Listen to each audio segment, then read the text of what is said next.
अगर आप भी चाहते हैं बिट्टू मलंगिया इंटरटेनमेंट का ऑडियो वीडियो सबसे पहले आप तक पहुंचे, तो लाल बटन को दबाकर चैनल को सब्सक्राइब करें और बेल आइकन दबाना ना भूलें।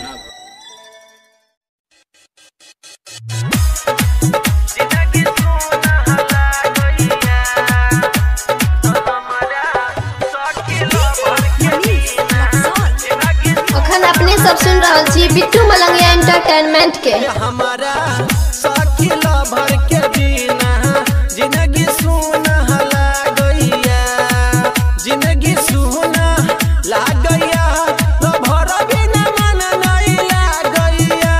तो हमारा साखी भर के बिना जिंदगी सुना लागैया।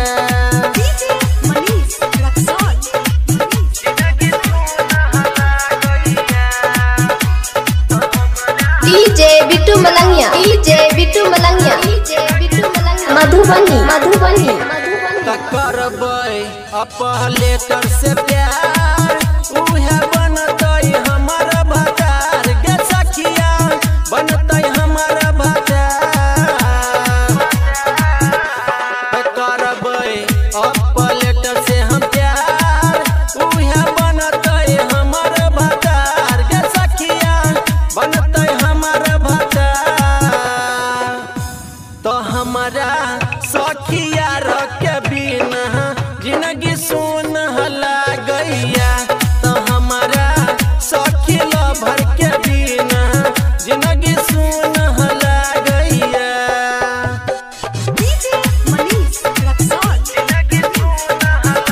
अखन अहाँ सब सुन रहल छी मलंगिया रिकॉर्डिंग स्टूडियो के शानदार प्रस्तुति मिक्स बाय बिट्टू मलंगिया के सखी सेटिंग हमरो करा दे, कनिया डीजे वाला के बना दे गे सखिया, साउंड वाला के बना दे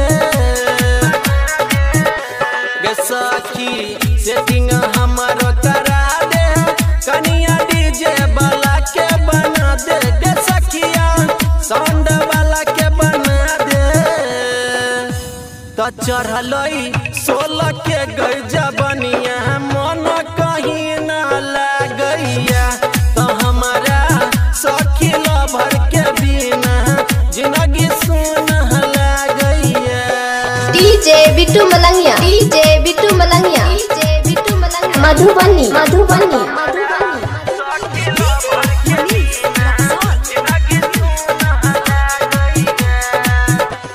राइटर अपने सुधीर सहरिया, जाके लुटैया खूबे लहरिया गे सखिया, लुटैया खूबे लहरिया।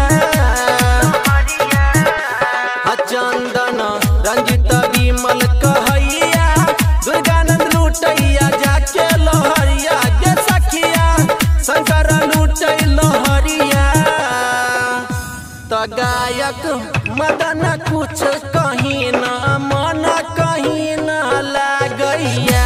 तो हमारा सखी भर के बिना जिंदगी सुन लागैया, जिंदगी सुना लागैया, तो भर बिना मन नहीं लागैया। तो हमारा सखी भर के बिना जिंदगी सुन लागैया। presented by Bittu Malangia entertainment।